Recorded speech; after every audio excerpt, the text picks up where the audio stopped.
Baljeet. Welcome to my channel where you do as I say and not as I do. In this video, we're going to be lapping the valves on the head and putting the head back together. And that's pretty much what we're gonna do in this video. And I'm gonna be putting a video up shortly where we're gonna start putting the head back on the car. I got all the materials, but I thought I would make this as a separate video just for like how to lap valves and putting them back on the head. So I hope you enjoyed this video, so let's get to it.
Right there.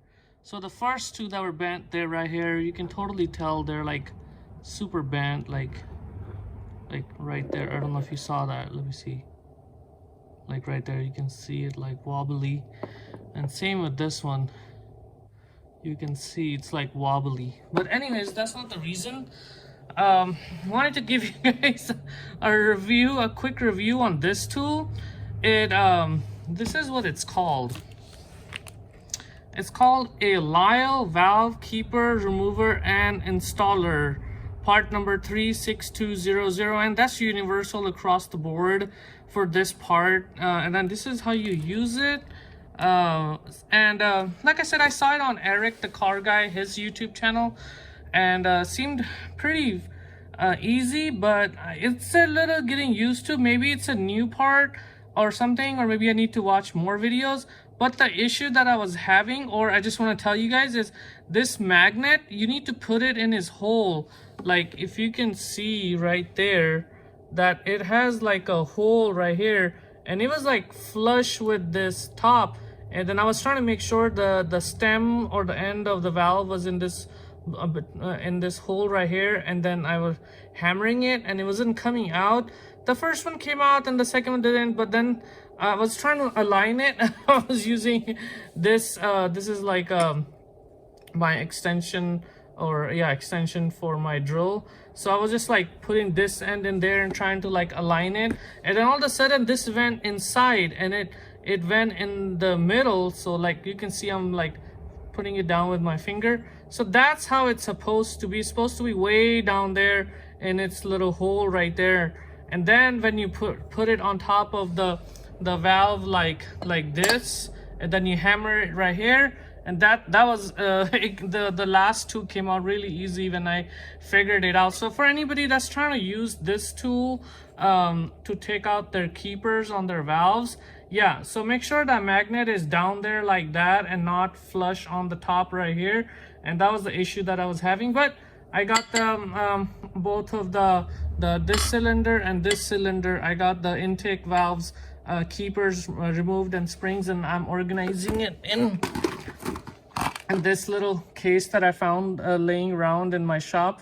I keep like stuff like this, like boxes or anything that I can find, and I just like keep them. If like, you know, somebody's like throwing it away, like my family or somebody, I'm like, oh, okay. Because I also have like another organizer that I just like discovered. I had it, I just discovered it. That would have been perfect for my the cam caps for the cam, and then the lifters and all that. It was like basically like a big organizer, and had like compartments, and it has a lid and everything. But anyways, you can use all kinds of different things. You can use ice cube trays, and I seen people medicine organizers, whatever you can find at the dollar store. You know, you don't have to go like buy like the expensive stuff. You can just use whatever household items. But anyways, just wanted to give you guys a quick update on how I was able to remove the keepers and the springs. So those are out, and then now I'm going to be working on the now I'm gonna take the valves and clean the area on the other side and start lapping the new valves. All right, let's get to that.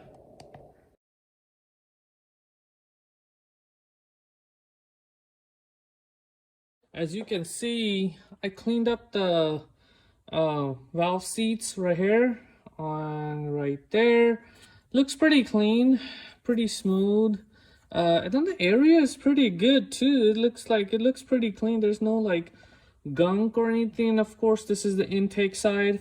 So before I put these valves in the through the whatever this thing called, the hole right here, I'm gonna put some more engine oil on here. So things that I keep around just in case are like old toothbrush, and this is just like a old contact solution bottle that I just felt like, you know, it has like a nice little nozzle and it's pretty sturdy. So I keep like this, or like, you know, empty spray bottles from cleaners and things like that, and I just use them around my in my garage or outside or whatever, so that way, you know, save some money. So I'm gonna put motor oil in here. I'm gonna use this full synthetic oil right here, full synthetic 0W20. I don't think it matters the viscosity at this point. Right now we're just trying to lubricate this valve stem, so that way it doesn't like scratch, or like, you know, it's like a little bit smoother when I try to lap that. So that's what I'm gonna use. I'm gonna put this oil in here, and just wanted to show you guys just, you know, what I do and how I save money, or things that you can find around the home. Also, like if you want to put like used oil and you only have like this quarts that you buy, I buy this oil from Costco whenever it goes on sale. I buy both 0W20 as well as 0W30, because I believe my wife's car, which is a Dodge Charger, takes 0W20, and my truck is a Nissan Titan, it takes 0W30, and then, you know, between the two you can get most of the car. So I try to buy half and half whenever that goes on sale. Anyways, so I'm gonna do this. I just wanted to show you guys what's going on right here. So I got my head, all the bent valves are out. I showed you guys earlier, the valves are super bent. So let's get going and let's get this valve slapped.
So a few things that I wanna share with you guys is you don't need a lot of this stuff, the valve grinding compound. Like this tube, I maybe use maybe like 1% or maybe 2% to lap these 4 valves. So I'm not sure, I'll just like stow it away. I'm not sure if I'm ever gonna use that again or what. Hopefully it doesn't go bad. It's just some rough compound or whatever, if you store it properly, I guess. And the second thing I want to share with you guys is this thing, the valve lapper tool. So first I was trying to get this to like have like suction on here, and then the valve to like have like suction and have it stuck, and so I can like grind it. Since like this is my first time and I just watched a bunch of videos before I attempted this, like, you know, I've been like doing my research on how to do this. So that is not, in my opinion or my experience as like, you know, doing this. it's not the way you're supposed to be, or or in my experience that wasn't working for me that good. So you just put this on here and you just like spin it around with both of your hands, and then like just apply downward pressure. So don't worry about the placement, if it's like up here or like anywhere, as long as it's on the valve somewhere, you're okay. And it's the from what I could understand, it's like this rubber is gonna grab onto the valve and spin it. And then of course you make sure to lube the stem of the valve, like this part of the valve that goes into the hole right there. So put a lot of oil on here, so that will help it move around freely, or like effortlessly. So what I wanted to say, or something that like I didn't see anybody mention, or maybe I missed it, was that you're not supposed to be it's not a suction cup. It's not gonna it's not gonna stay on here. If you let it go, it's gonna fall off. Like maybe if you have super shiny valves, like it might stick, or like depending on the size of your valves. But for this engine, this 420A, this is just barely enough. This side is just barely enough, barely big, little bigger than the size of the center. And then like the bigger is like too big, it covers the whole valve. You can still grind it with this side.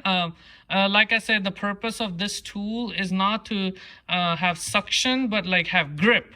So it's supposed to just like use this rubber to grip onto the valve while you apply downward pressure, and then you with your both hands kind of like whisk it, or whatever you want to call it. You churn it, you churn your valves and lap them. And then yes, I did you probably saw in the video that like how the sound changes from like a grinding to a high pitched sound, from like really rough gritty kind of sound to like it's just like a fine high pitched sound. And that's when you know that the compound is doing its job, or you're there. So that's when then what I was doing is once it goes from like the gritty and the rough sound to the high pitched sound, I would lift on the valve from the bottom and spin it, and then reposition it. So and then continue to valve it. I did that about 4 or 5 times on each valve. I lift it, and then after I got to the high pitch sound, I lift it, turn it, and put it back, and then do it again, and then get it to the high pitched sound, or like the smooth sound that it's supposed to have. And then I did that 4 or 5 times on all 4 valves. I feel pretty confident looking at all the stock valves on here. And what I did is I turned off the lights, and I stuck a light in here in the intake port right here, and then try to see if a light was shining through. And I did not see on both of the ports that the light shine through anywhere there was like So I mean, there's other things you can do. Is you can put your spark plug back on here, and then people do is they fill this up with like you shouldn't use water. I mean, you can, I'm not sure, but like you should use like oil or something, maybe I'm not sure. You can do your research, but like or mystery oil or something like that, and fill this up. Or you can just do it with water as well, I guess, or vinegar or something, and then fill this up and leave it overnight, and then see if it drips on the bottom. And then if it's dripping, or if you got something on the bottom, then you need to lap them a little bit more. But that's for like high performance, or like if you're gonna be for something like this, like mostly stock situation. So what I have done should be sufficient. So I'm just gonna go off of that. Now I'm gonna install the springs and the keepers, the valve spring keepers back on, and go from there. All right.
So I was able to get the valves installed on this head.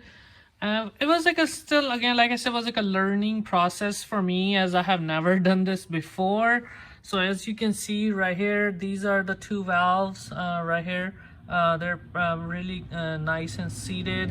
And then these two valves right here, these are the ones that I was working on and never touched the other four. So I was using this tool and previously, earlier in the video when I was taking them out, I had mentioned hold on, let me see. I had mentioned about this being in there and then that you needed to push it down. That was actually incorrect. You actually need to take this out completely. This is an adapter. I did a little bit more research about this, and this is an adapter, and what this is for is like to put it on like the valves right here like this, and then this is the installer tool. And you can see how it's tapered like that. So as you push this, as this pushes down the valve spring, the keepers kind of like just fall into place, and this is also spring loaded. So what that adapter is for is you put this on here like that, and then when you like installed it, it helps to push the keepers down. Otherwise sometimes they can like get stuck in here or not seat properly. So it's kind of like an alignment tool. It aligns, it keeps the keepers in alignment so they both go down at the same time and get seated properly. So that's what it was. So you do need to remove it, and the magnet is actually this inner little piece right here. As you can see, there is a little ridge right here, right there. There's the magnet is in here. That's not the magnet, this is an adapter. Like I said, I'm learning as I'm going with this process. I'm not a big guy, and I'm pretty lightweight, and then I'm like not as strong as well. So I seen people just push the keepers on most of the videos that I seen. So I've tried that method and it didn't work for me. And I think it could be another reason is like all the people that I seen, they were putting them on like heads that the valves seat like right on the top. But like as you can see, these keepers have to go down almost like half an inch before they seat. So that's a long ways to push down to compress those springs. And so what I had to do is just use that and just hammer it on there, and it took like 4 or 5 good hits for that. So what I did is I used this rag and I put it underneath so it doesn't like, you know, so the valve doesn't hit the bottom or anything like that. So and then I would hit it, and then obviously you'll see in the videos how you probably saw it on the video how I did that. And you can see on the other side now, let me show you. So those are the valves. They're all seated and they're lapped and seated. Everything looks good. So this is all done, and now the next part is to install this head onto the engine, onto the block. So that's what I'm going to do in the next video, is prep the deck surface a little bit more. And I bought everything. I got the another item. Let me show you guys another item that so I had to get one of the articles that I read, and I see a few people use this copper spray a gasket thing on their head gasket before they installed it.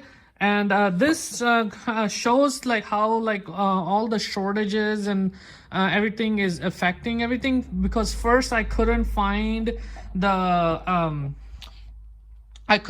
assembly lube anywhere, and I had to order it from Amazon. And then this one I went to like your AutoZone, your O'Reilly's, and I couldn't find it. But then I ended up going to Napa. It's close to my work, and I went on my break and I was able to see they had a couple of cans of this. Actually, I went to the AutoZone and the guy was like, oh yeah, like somebody bought like a whole case of these or something like that. So people are, maybe it is that people are working on like their cars and rebuilding engines and things like that. I'm not sure what's going on, but things are in short supply. As I'm experienced, I can't just like run into your local parts store and grab items. I have to like source them out. I mean, they're not that hard to get, but it just like, you know, delays your project by a day or two if you're in a rush. But other than that, I'm done with this, and then the next thing is, so I'm gonna be installing this head onto the block. All right. I hope you liked that video. If you did, please smash the like button and subscribe to my channel. Also, I'm giving away a Google Nest Mini.